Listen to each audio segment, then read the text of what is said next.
I got the driver. This kid is special. I've never seen anything like it. You put this kid behind the wheel, there's nothing he can't do.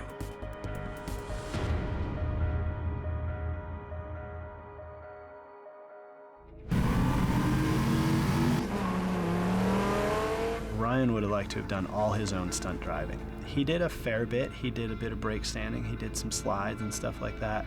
He was way more capable of driving on this film than we really wanted to let him do. He's a really good stunt driver. He did really well.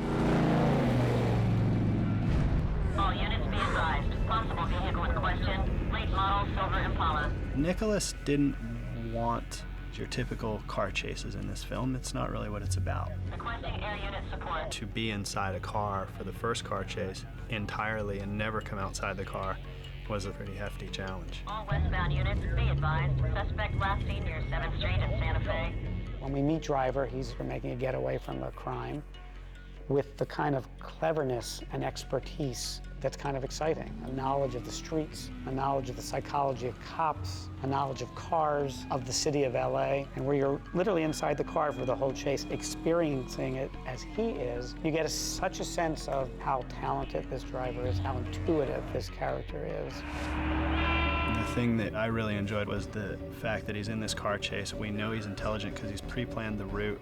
The basketball game as a metaphor as it goes through the chase was really interesting to me, and him and how he dealt with the police, and the fact that it's not a high-speed car chase. Most of it's really slow speed. It's just him intelligently getting out of it, you know, and taking these guys from A to B. It was really cool.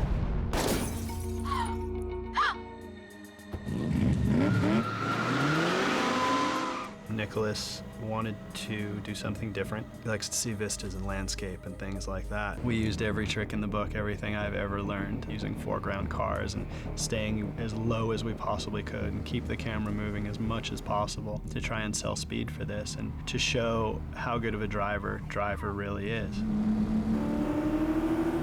In that chase, you get sort of the unexpectedness of not being prepared, not knowing the roads. He's all the way out in the valley near the desert. So he's driving on roads that are not familiar to him and has to think on his feet and has to demonstrate at a very high speed his skills as a driver.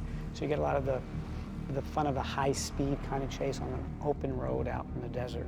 And then Nicholas wanted a crash at the end that no one had seen before, which, you know, is wonderful.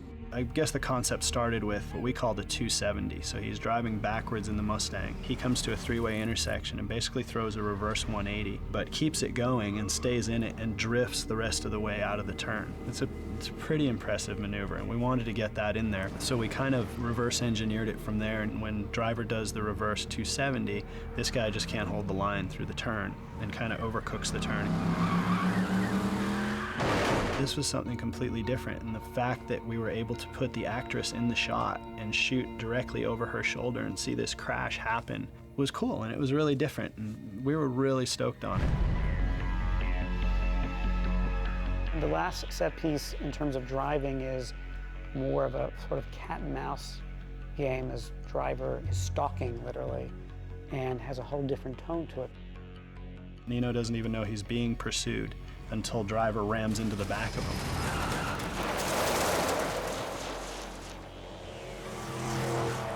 What the fuck was that? And then we're off to smashing into him and sending him over a cliff.